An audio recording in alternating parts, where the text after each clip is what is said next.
नमस्कार, स्वागत है आपका और मैं हूं आपके साथ लता। बड़ी खबर आपको बता रहे जो है, एक बार फिर से बंगाल की मुख्यमंत्री ममता बनर्जी को लगा बड़ा झटका। बंगाल हिंसा के बाद विस्थापन मामले में सुप्रीम कोर्ट में दर्ज की गई याचिका। जी हां, याचिका में बंगाल हिंसा के कारण ही सामूहिक पलायन का लगाया गया आरोप और सरकार और पुलिस के शय में हिंसा कराने का भी लगाया गया आरोप। तो वहीं इसके अलावा सीनियर एडवोकेट ने भी कोर्ट में उठाया बंगाल हिंसा का मुद्दा। जी हां, बंगाल की मुख्यमंत्री ममता बनर्जी की मुश्किलें कम होने के नाम नहीं ले रही हैं, क्योंकि अब बंगाल में सामूहिक पलायन के मामले में भी ममता के खिलाफ सुप्रीम कोर्ट में याचिका दाखिल की जा चुकी है, जिसमें साफ तौर पर यह दावा किया गया है कि पश्चिम बंगाल में चुनाव के बाद होने वाली हिंसा के कारण ही लोगों का सामूहिक पलायन और आंतरिक विस्थापन हुआ है। याचिका में यह कहा गया है कि पुलिस और राज्य प्रायोजित गुंडे आपस में मिले हुए हैं और यही वजह है कि पुलिस मामलों की जांच नहीं कर रही और उन लोगों को सुरक्षा देने में विफल रही है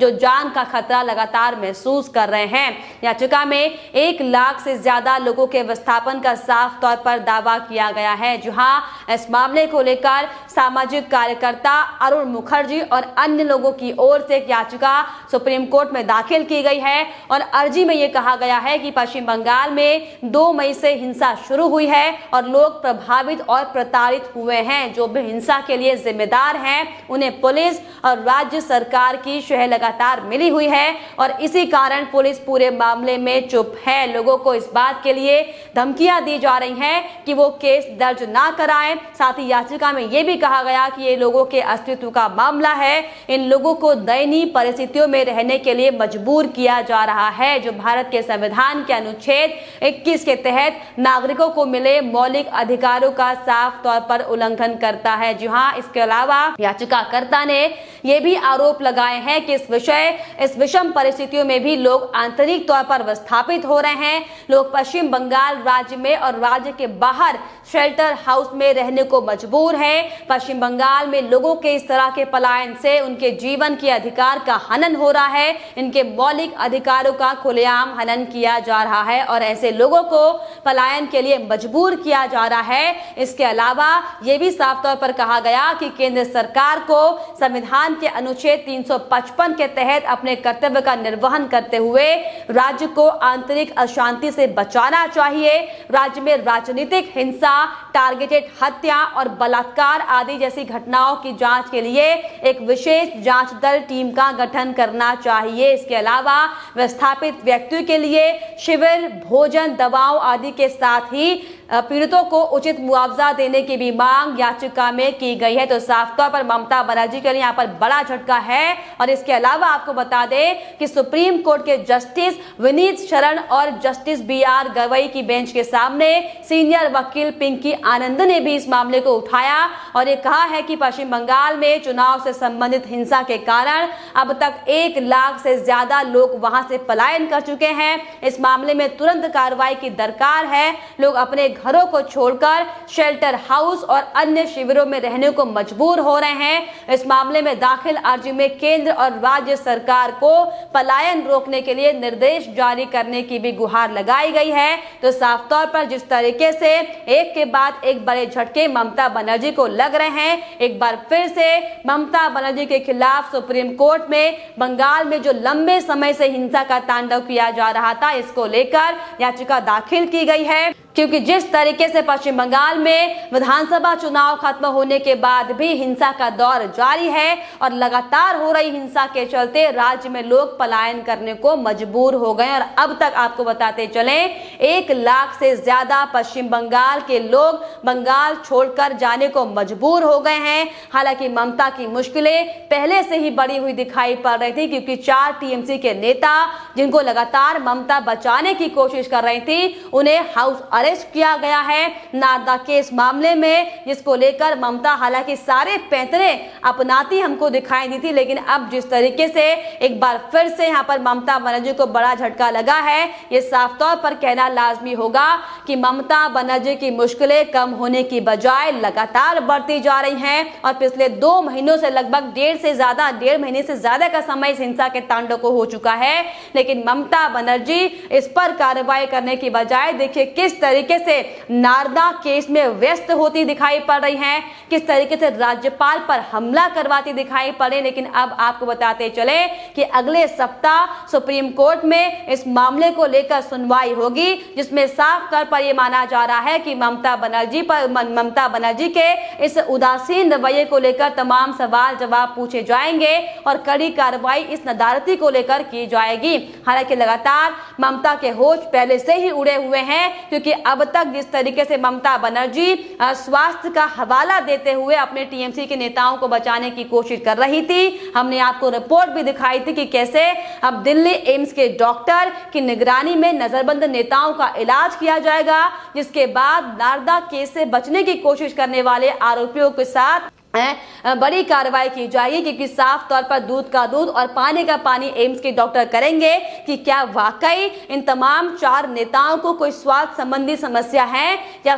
फिर सिर्फ और सिर्फ जांच से बचने के लिए ही सिर्फ और सिर्फ बहाना बनाया जा रहा है। क्योंकि फरहाद हाकिम, सुब्रत मुखर्जी, मदन मित्रा और शोभन चटर्जी पर लगातार हालांकि कोर्ट का शिकंजा कसा हुआ है और हमने आपको रिपोर्ट्स भी दिखाई थी कि इस मामले को लेकर ईडी भी अपनी जांचबीन कर रही है। तो साफ तौर पर ममता बनर्जी बुरी तरीके से अब हर एक एंगल से गिरती हुई दिखाई पड़ रही हैं, क्योंकि जो ममता बनर्जी अब तक झूठ बोलती हुई दिखाई पड़ रही थी, कभी चोट लगने का बहाना करती हुई दिखाई पड़ रही थी, कभी बंगाल में कोई भी हिंसा नहीं हुई है ये कहती हुई दिखाई पड़ रही थी। देखिए आज किस तरीके से जब उनके अपने मंत्रियों पर जब गाज गिरी तो कैसे ममता बनर्जी सीबीआई पहुंच गई थी, लेकिन बजाय नंदीग्राम और कूच बिहार जाने के। वाकई ऐसे में यह भी सवाल खड़ा होता है कि पिछले 1.5 महीने से आप सोचिए कि बंगाल में हिंसा का तांडव लगातार जारी है, लेकिन अब तक ममता बनर्जी एक बार भी किसी पीड़ित परिवार से मिलने नहीं गई। हालांकि पीड़ित परिवार ने भी आपको बताते चले बहुत शर्मनाक ये सुनने में लगता है, क्योंकि पीड़ित परिवार का भी साफ तौर पर यह कहना है कि पीड़ित परिवार ने कई बार सरकार से मदद की, इसको लेकर गुहार लगाई, कई बार पुलिस प्रशासन से इसको लेकर शिकायत करी और इस पर कार्रवाई करने की बात कही, लेकिन मूक दर्शक बनी बैठी पुलिस और सरकार ने इस पूरे मामले को नजरअंदाज किया। जिसके बाद अब एक सामाजिक कार्यकर्ता ने जो बंगाल में हुई हिंसा के चलते 1 लाख से ज्यादा जो लोगों का पलायन हो गया है, उनको लेकर इसके खिलाफ अब सुप्रीम कोर्ट में याचिका दर्ज की है कि जिस तरीके से पश्चिम बंगाल में हमने देखा था कि ममता बनर्जी ने खुलेआम जो नरसंहार किया कराया था, खुलेआम कश्मीर पार्ट 2 बनाने की कोशिश की जा रही थी, खुलेआम महिलाओं के साथ बलात्कार किया जा रहा था, और खास तौर पर जो ऐसे क्षेत्र थे जहां पर बीजेपी की जीत हुई है, जो दलित एरिया क्षेत्र थे, वहां पर किस तरीके से चुनकर हिंदुओं को मारा जा रहा था, संघ के कार्यकर्ताओं को मारा गया है, बीजेपी के कार्यकर्ताओं को मारा गया। ये इसीलिए याचिकाकर्ता ने अपनी याचिका दाखिल की है ताकि इन तमाम मामलों पर भी सुप्रीम कोर्ट अपनी नजर बनाए। और अब तक इस मामले पर जो कार्रवाई होनी चाहिए थी लेकिन नहीं हुई, और इसकी वजह से याचिकाकर्ता ने ये मांग की है कि इस मामले को लेकर भी अब इस पर कोई कड़ी कार्रवाई की जाए और बड़ा फैसला इस मामले को लेकर सुनाया जाए। क्योंकि आपको बताते चले 1 लाख से ज्यादा अभी तक बीजेपी के कार्यकर्ता या उनके समर्थक बंगाल छोड़कर जा चुके हैं। कई अलग अलग अन्य राज्यों में इन अलग अलग परिवारों ने शरण ले रखी है, लेकिन वाकई ये बेहद शर्मनाक है कि जो ममता बनर्जी मुख्यमंत्री होने के नाते जिस प्रदेशवासियों की रक्षा करने की वो शपथ ले रही थी, कैसे उन्हीं की भक्षक बनती हुई दिखाई पड़ी है। लेकिन अब साफ तौर पर ममता बनर्जी की मुश्किलें बढ़ने वाली है, क्योंकि लगातार एक के बाद एक तमाम झटके ममता बनर्जी को लग रहे हैं। तो चाहे वो नारदा केस को लेकर हो, फिर चाहे वो बंगाल में 1.5 महीने से हो रही हिंसा को लेकर हो। हालांकि लगातार इसको लेकर टीएमसी के तमाम गुंडे इसे बीजेपी की साजिश बता रहे हैं, लेकिन आपको बताते चले जो तस्वीरें सबके सामने निकल कर आई थी, जिस तरीके से केंद्रीय मंत्री पर हमला किया गया था, जिस तरीके से खुलेआम हमने आपको दिखाया था कि कैसे जो पीड़ित परिवार के लोग हैं वो राज्यपाल से लिपट कर रो रहे थे, मदद की गुहार लगा रहे थे। लेकिन आपको बताते चले कि सिर्फ और सिर्फ जब राज्यपाल ने इस मामले पर एक्शन मोड दिखाते हुए उन पीड़ित परिवारों की मदद करने की कोशिश की, तो किस तरीके से राजभवन का घेराव करा दिया गया, किस तरीके से उन्हें एक गली मोहल्ले का कुत्ता करार दिया गया, हमने सबने देखा था। लेकिन वाकई ये बेहद शर्मनाक है कि किसी संवैधानिक पद पर बैठे एक ऐसे नेता को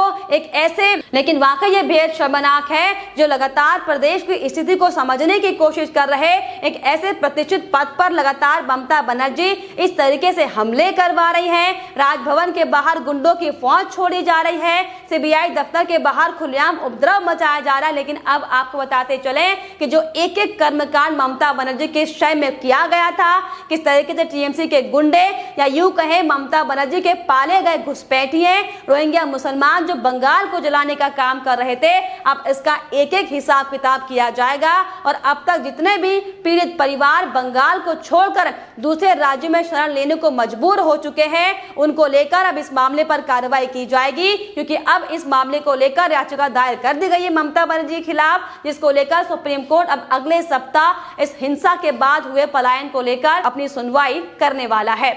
फिलहाल इस पर आपकी क्या राय है हमें कमेंट बॉक्स में जरूर लिखिएगा। साथ ही साथ हमारे चैनल को सब्सक्राइब करना भी ना भूलें।